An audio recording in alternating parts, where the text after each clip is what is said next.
सीने में मिटकर खाक हो गया, जिससे किया था बेइंतहा मोहब्बत उसी से ब्लॉक हो गया। इश्क करते हैं लोग बड़े शोर के साथ, हमने भी किया था इश्क किसी से बड़े जोर के साथ।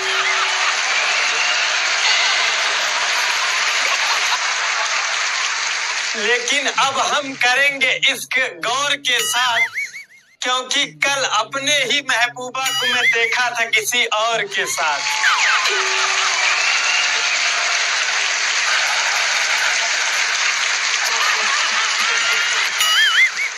मुझे देखकर रह गया उसका बॉयफ्रेंड हक्का बक्का, क्योंकि मैंने उसका दोनों हाथ था पकड़ रखा।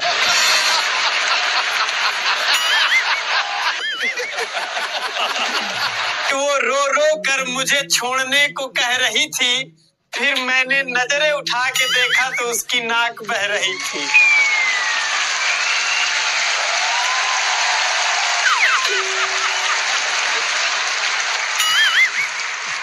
और वो मोहतरमा जिस बॉयफ्रेंड के साथ थी, उसकी शक्ल तो ऐसी थी जैसे किसी किसी लड़की के बॉयफ्रेंड की शक्ल देखकर लगता है कि तुरंत कह दे कि दीदी जब इनको पटा रही थी तो क्या आंधी हो गई थी का, कम से कम शक्ल तो देख लेती।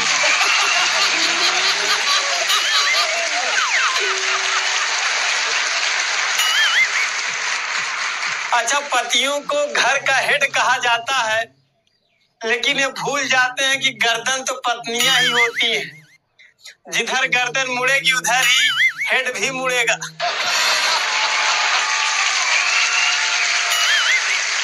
आजकल स्त्री 2 बड़ी फेमस हो रही है। स्त्री 1 से ज्यादा स्त्री 2 चल गई। इससे साबित होता है पहली स्त्री से ज्यादा बढ़िया दूसरी स्त्री होती है। अच्छा, भाषाओं का एक अपना अलग ही महत्व होता है। आप खुद ही देख लीजिए, अगर किसी भी लड़की को उर्दू में कहा जाए कि कातिल लग रही हो, सच में बता रहा हूं, ऐसी मुस्की देगी आपको, ऐसी स्माइल देगी कि मन प्रसन्न हो जाएगा। लेकिन अगर उसे अंग्रेजी में कहा जाए कि बेबी यू लुकिंग किलर, कसम से कह रहा हूँ स्माइल के साथ साथ मोबाइल नंबर भी दे जाएगी।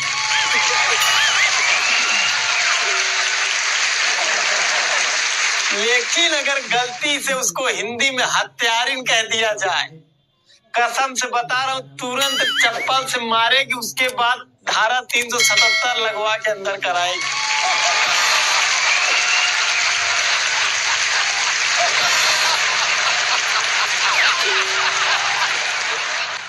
अच्छा, भाषा की ही बात चल रही तो मैं अपने स्कूल पीरियड की बात बताता हूँ।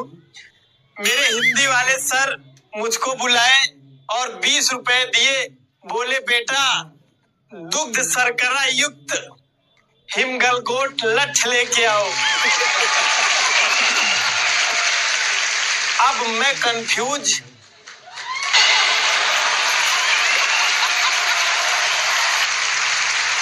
अब मेरा दिमाग खराब, इतनी शुद्ध हिंदी कौन बोलता है आप। मेरे कुछ न समझ में आया और मैं उस 20 रुपए का नाश्ता कर लिया।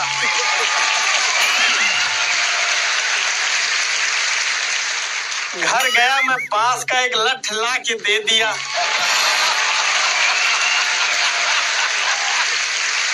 हिंदी वाले अध्यापक को, और जब वो बांस की लठ पाए तो मुझको कुल 7 लठ मारे।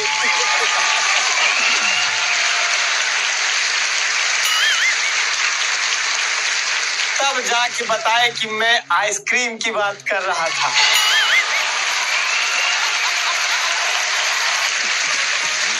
अच्छा, कल मैं ट्रेन से सफर कर रहा था तो जो मेरे बगल वाली सीट थी उस पे एक सज्जन बैठे थे और उनकी पत्नी भी साथ में बैठी थी।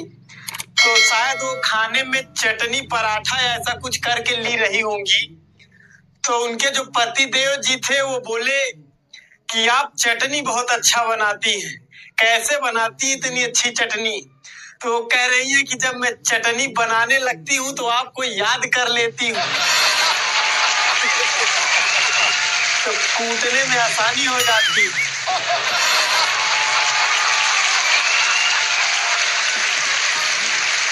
एक बार मेरा दोस्त एक बाबा के पास गया, बोला बाबा जी मुझे कोई ऐसा मंत्र बताओ जिससे मैं अपनी बीवी को अपने बस में कर लूं। तो बाबा जी ने उनको एक मंत्र दिया और मंत्र लेके वो घर आए।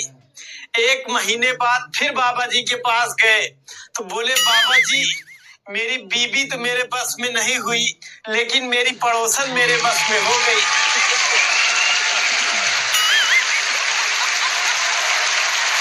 तो बाबा जी बोले ठीक है बच्चा, इसका इफेक्ट नहीं हुआ तो क्या हुआ, कम से कम साइड इफेक्ट तो हुआ।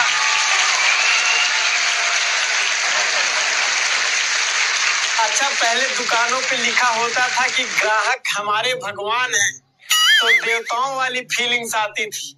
लेकिन आजकल लिखा होता है कि आप कैमरे की नजर में हैं, साला चोर वाली फीलिंग्स आती है।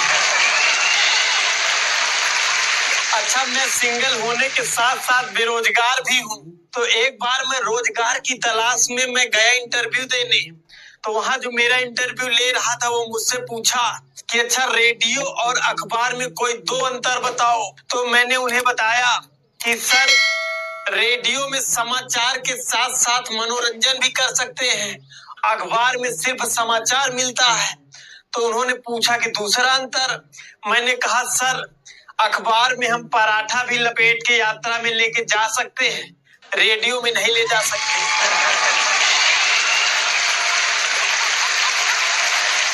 तो जो इंटरव्यू ले रहे थे वो बोले कि जिधर देखो इश्क के बीमार बैठे हैं।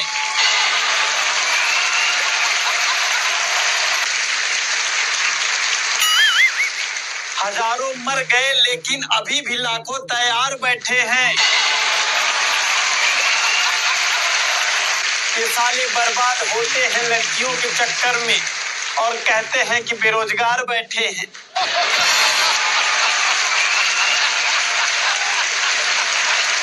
इतना कहकर उन्होंने मुझे अपने दफ्तर से तुरंत निकाल दिया।